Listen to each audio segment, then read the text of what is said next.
स्कंध 6वा अध्याय 4. दक्षाकडून भगवंतांची स्तुती आणि त्यांचा प्रादुर्भाव. राजाने विचारले, भगवन आपण थोडक्यात स्वयंभुव मन्वंतरामध्ये देव, असुर, मनुष्य, साप आणि पशुपती यांची सृष्टी कशी झाली हे सांगितले. परमकारण भगवानांनी आपल्या ज्या शक्तीने ज्या प्रकारे त्यांच्या नंतरची सृष्टी रचना केली ती विस्ताराने जाणून घेण्याची माझी इच्छा आहे. सूत म्हणतात, शौनकादी ऋषींनो, महायोगी व्यासनंदन श्री शुकदेवांनी हा सुंदर प्रश्न ऐकून त्याचे अभिनंदन केले आणि म्हटले. श्री शुक म्हणाले, राजा प्राचीन बर्हीचे प्रचेता नावाचे 10 पुत्र जेव्हा समुद्राच्या बाहेर आले तेव्हा त्यांना सगळी पृथ्वी वृक्षांनी भरून गेलेली आढळली. त्यांना वृक्षांचा फार राग आला. तपोबलामुळे तर त्यांचा क्रोध आणखी भडकला. वृक्षांना जळण्यासाठी त्यांनी आपल्या मुखातून वायू आणि अग्नी उत्पन्न केले. परीक्षिता, जेव्हा अग्नी आणि वायू वृक्षांना जाळू लागले तेव्हा वृक्षांचा राजाधिराज चंद्र त्यांचा क्रोध शांत करीत त्यांना म्हणाला, हे महाभाग्यवान प्रचेतांनो, आपण बिचाऱ्या झाडांचा द्वेष करू नका, कारण आपण प्रजेची वृद्धी करू इच्छिणारे प्रजापती मानले गेलेले आहात. अहो प्रजापतींचे अधिपती अशा अविनाशी भगवान श्रीहरींनी सर्व वनस्पती आणि औषधी यांना प्रजेच्या खाण्यापिण्यासाठी निर्माण केले आहे. जगात पंखांनी उडणाऱ्या चालत्या फिरत्या प्राण्यांच्या भोजनासाठी फल, पुष्पादी स्थिर पदार्थ आहेत. पायांनी चालणाऱ्यांसाठी गवत इत्यादी बिनपायांचे पदार्थ भोजन आहेत. हात असणाऱ्यांसाठी वृक्ष, वेली इत्यादी बिनहातांचे आणि 2 पायांच्या माणसांसाठी धान्य, गहू इत्यादी अन्न आहे. 4 पायांचे बैल, उंट इत्यादी शेतीतून उत्पन्न होणाऱ्या अन्नासाठी सहाय्यक आहेत. हे पुण्यशील प्रचेतांनो, आपल्याला पित्याने आणि देवाधिदेव भगवंतांनी अशी आज्ञा केली आहे की प्रजेची उत्पत्ती करा. मग त्यांचे अन्न असणारे वृक्ष जाळून कसे चालेल? आपण आपला राग आवरा आणि आपले पिता, आजोबा, पणजोबा इत्यादींनी अनुकरण केलेल्या सत्पुरुषांच्या मार्गाने जा. आई वडील मुलांचे, पापण्या डोळ्यांचे, पती पत्नीचे, गृहस्थ भिक्षुकांचे आणि ज्ञानी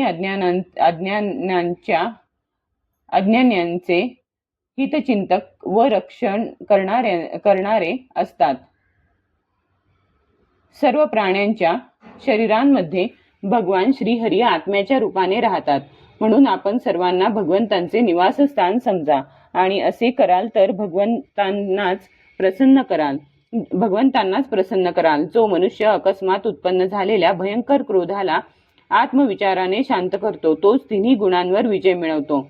या गरीब बिचाऱ्या वृक्षांना आणखी जाळू नका. जे काही शिल्लक आहेत त्यांचे रक्षण करा, त्यामुळे आपलेही कल्याण होईल. या उत्तम कन्येचे पालन या वृक्षांनीच केले आहे. हिचा आपण पत्नी म्हणून स्वीकार करा. परीक्षिता, वनस्पतींचा राजा चंद्र याने प्रचेतांना अशा प्रकारे समजावून त्यांना प्रम्लोचा अप्सरेची सुंदर कन्या दिली आहे आणि तो निघून गेला. नंतर प्रचेतांनी धर्मानुसार तिचे पाणी ग्रहण केले. त्या प्रचेतांना त्या कन्येपासून प्राचेतस नावाचा दक्ष उत्पन्न झाला. नंतर दक्षाच्या संततीने तिन्ही लोक भरून गेले. कन्यांवर प्रेम असणाऱ्या त्याने ज्या प्रकारे संकल्पाने आणि वीर्याने विविध प्राण्यांची उत्पत्ती केली ती मी तुला सांगतो. तू लक्ष देऊन ऐक. परीक्षिता, अगोदर प्रजापती दक्षाने पाणी, जमीन आणि आकाशात राहणारे देव, असुर, मनुष्य इत्यादी प्रजा संकल्पानेच उत्पन्न केली. जेव्हा त्याला असे दिसले की या सृष्टीची वाढ होत नाही तेव्हा त्याने विंध्याचलाच्या टेकडीवर जाऊन घोर तपश्चर्या केली. तेथे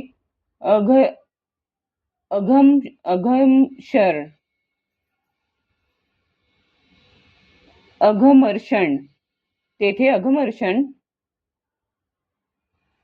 नावाचे एक अत्यंत श्रेष्ठ तीर्थ आहे. ते सर्व पापे धुवून काढते. दक्षाने त्या तीर्थात त्रिकाल स्नान करून तपश्चर्येने भगवंतांना संतुष्ट केले. दक्षाने भगवान अधोक्षजांची हंसगुह्य नामक स्तोत्राने स्तुती केली. त्यामुळेच भगवंत त्याच्यावर प्रसन्न झाले. ती स्तुती मी तुला सांगतो. प्रजापती म्हणाले, भगवान आपली चितशक्ती अमोघ असून आपण जीव आणि प्रकृतीचे नियंत्रक आहात. जे जीव त्रिगुणात्मक सृष्टीलाच सत्य समजतात ते आपल्या स्वरूपाचा साक्षात्कार करू शकत नाहीत, कारण आपण कोणत्याही प्रमाणाने कळणारे नाही. स्वयंप्रकाशी आणि परात्पर अशा आपल्याला मी नमस्कार करतो. जसे विषय आपल्याला प्रकाशित करणाऱ्या इंद्रियांना जाणत नाहीत, तसे जीव आणि ईश्वर शरीराला एकत्र निवास करत असूनही जीव द्रष्टा असणाऱ्या तुमचे प्रकाशत्व जाणत नाही. अशा सर्व शक्तिमान आपल्याला मी नमस्कार करतो. देह, प्राण, इंद्रिये, अंतःकरणाच्या वृत्ती, पंचमहाभूते आणि त्यांच्या तन्मात्रा हे सर्व जड असल्या कारणाने स्वतःला आणि स्वतः व्यतिरिक्त दुसऱ्याला जाणत नाहीत. परंतु जीव या सर्वांना आणि यांचे कारण अशा 3 गुणांनाही जाणतो. परंतु तो जीव सर्वांचे ज्ञाते आणि अनंत अशा तुम्हाला जाणू शकत नाही. हे प्रभो, अशा आपली मी स्तुती करतो. जेव्हा समाधी कालात दर्शन आणि स्मरण शक्तीचा लोप झाल्याने या नामरूप जाणणाऱ्या नामाचा लय होतो, त्यावेळी आपण सच्चिदानंदमय स्वरूपाने स्वतःच प्रकाशित होत असता. हे प्रभो, शुद्ध हृदय मंदिरात राहणाऱ्या शुद्ध अशा आपणास माझा नमस्कार असो. जसे यज्ञ करणारे लोक लाकडात सुप्त असलेल्या अग्नीला सामिधेनी नावाच्या 15 मंत्रांनी प्रगट करतात, तसेच ज्ञानी लोक आपल्या 27 शक्तींच्या द्वारा गुप्तपणे हृदयात लपलेल्या तुम्हाला शुद्ध बुद्धीने हृदयातच शोधतात. जगामध्ये जो वेगळेपणा दिसतो तो सर्व मायेचाच आहे. मायेचा निषेध केल्यानंतर परम सुखाचे साक्षात्कार स्वरूप असे आपणच शिल्लक राहता. परंतु विचारांती आपल्या ठिकाणी मायेचे अस्तित्व जाणवत नाही. अर्थात माया ही आपणच आहात, म्हणून सर्व नामे आणि सर्व रूपे आपलीच आहेत. प्रभो, आपण माझ्यावर प्रसन्न व्हावे. जे काही वाणीने बोलले जाते किंवा जे काही मन, बुद्धी आणि इंद्रियांनी ग्रहण केले जाते ते आपले स्वरूप नाही, कारण ते गुणरूप आहे आणि आपण तर गुणांच्या उत्पत्ती प्रलयाचे अधिष्ठान आहात. भगवन, आपल्यामध्येच हे सर्व जग राहिलेले आहे. आपल्यापासूनच निर्माण झाले आणि आपणच याची निर्मिती केली आहे. हे आपलेच असून स्वतःसाठीच आहे. याच्या रूपात निर्माण होणारेही आपण आणि निर्माण करणारेही आपणच आहात. बनणे, बनविणे या क्रियाही आपणच आहात. आपणच सर्वांकडून काम करून घेणारे आहात. जेव्हा कार्य आणि कारण यात भेद नव्हता, तेव्हा सुद्धा आपण स्वयंसिद्ध स्वरूपात होतात.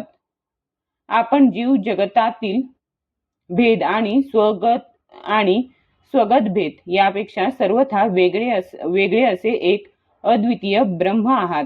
आपल्या शक्तिवादी प्रतिवादी यांच्यातील विवाद आणि संवाद यांचा विषय असतात आणि त्यांना वारंवार मोहात टाकतात.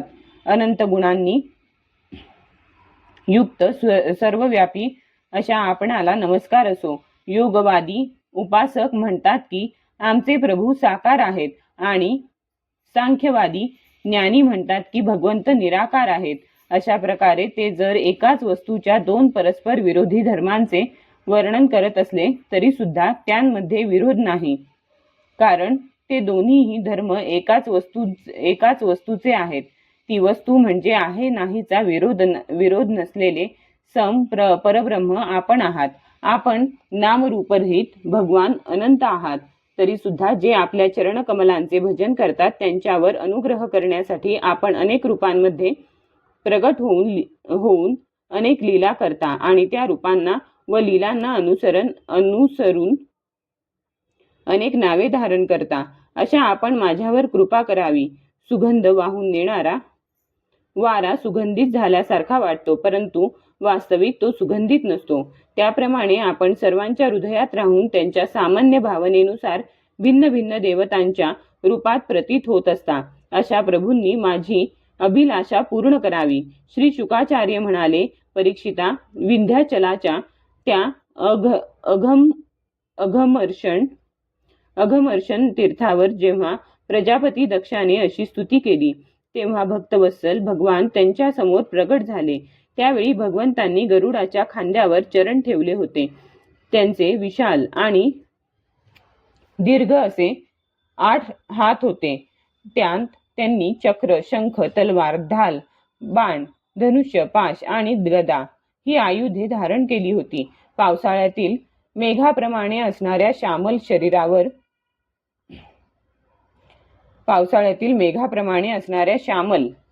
शरीरावर पितांबर झळकत होता. मुखमंडल प्रफुल्लित होते. नेत्रांतून कृपेचा वर्षाव होत होता. गळ्यात वनमाळा धारण केली होती. वक्षस्थळावर श्रीवत्स चिन्ह आणि कौस्तुभमणी शोभत होता. बहुमोल किरीट, कडी, तेजस्वी मकराकृती, कुंडले, कमरपट्टा, अंगठ्या, पायांतील कडी, नुपुरे आणि बाजूबंद यांनी ते शोभून दिसत होते. त्रिभुवनपती भगवंतांनी त्रैलोक्याला मोहिनी घालणारे रूप धारण केले होते. नारद, नंद, सुनंद इत्यादी पार्षद आणि लोकपाल त्यांच्या बरोबर होते. सिद्ध, गंधर्व आणि चरण भगवंतांच्या गुणांचे गायन करीत होते. हे अत्यंत आश्चर्ययुक्त आणि अलौकिक रूप पाहून दक्ष प्रजापती बावरला. प्रजापती दक्षाने आनंदित होऊन भगवंतांना साष्टांग प्रणाम केला. झऱ्यांच्या पाण्याने जशा नद्या भरून जातात, तशी परमानंदाच्या उद्रेकाने त्याची इंद्रिये उचंबळून आली आणि अतिशय आनंदित झाल्याने तो काहीच बोलू शकला नाही. अत्यंत नम्रपणे उभ्या असलेल्या व प्रजावृद्धीची इच्छा करणाऱ्या भक्त प्रजापतीला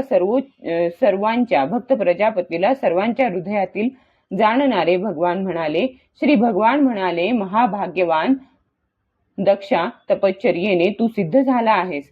कारण माझ्यावरील अत्यंत श्रद्धेने तुझ्या हृदयात माझ्याबद्दल परम प्रेम उत्पन्न झाले आहे. हे प्रजापते, तू या विश्वाची वृद्धी व्हावी म्हणून तपश्चर्या केली आहेस. यामुळे मी तुझ्यावर प्रसन्न झालो आहे. कारण जगातील सर्व प्राण्यांची वाढ व्हावी व ते समृद्ध व्हावेत, हीच माझी ही इच्छा आहे. ब्रह्मदेव, शंकर, तुझ्यासारखे प्रजापती, स्वयंभूवादी मनु, तसेच इंद्रादी देवेश्वर हे सर्व गण माझ्या विभूती आहेत आणि हे सर्वजण प्राण्यांचा उत्कर्ष करणारे आहेत. हे ब्रह्मण, तपश्चर्या हे माझे हृदय आहे. विद्या शरीर आहे. कर्म आकृती आहे. यज्ञ अंगे आहेत. धर्म मन आहे आणि देवता प्राण आहेत. जेव्हा ही सृष्टी नव्हती तेव्हा फक्त मीच होतो आणि ते सुद्धा निष्क्रिय स्वरूपात. आत बाहेर कोठेही काहीही नव्हते. मी फक्त ज्ञानस्वरूप आणि अव्यक्त होतो. असे समज की सगळीकडे जणू झोपच झोप होती. मी अनंत गुणांचा आधार असून स्वतः अनंत आहे. जेव्हा गुणमय मायेच्या शोभाने हे ब्रह्मांड शरीर प्रगट झाले, तेव्हा यामध्ये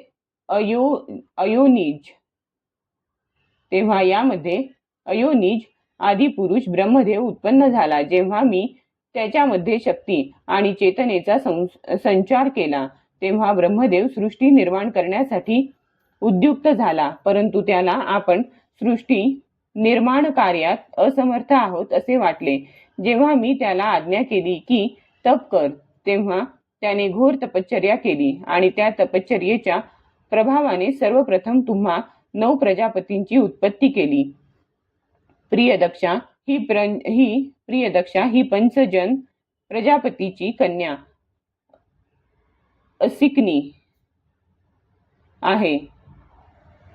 हिचा तू पत्नी म्हणून स्वीकार कर. आता तू स्त्री सहवास रूप धर्माचा स्वीकार कर. ही असिकनी सुद्धा त्याच धर्माचा स्वीकार करील. तेव्हा तू हिच्याद्वारा पुष्कळशी प्रजा उत्पन्न करशील. आता तुझ्यानंतर सर्व प्रजा माझ्या मायेमुळे स्त्री पुरुष संयोगानेच उत्पन्न होईल व माझ्या सेवेत तत्पर राहील. श्री शुक म्हणतात, असे म्हणून विश्वाचे जीवनदाते भगवान श्रीहरी दक्षाच्या समोरच स्वप्नात पाहिलेली वस्तू जागे होताच लुप्त होते. त्याप्रमाणे अंतर्धान पावले. अध्याय 4 समाप्त.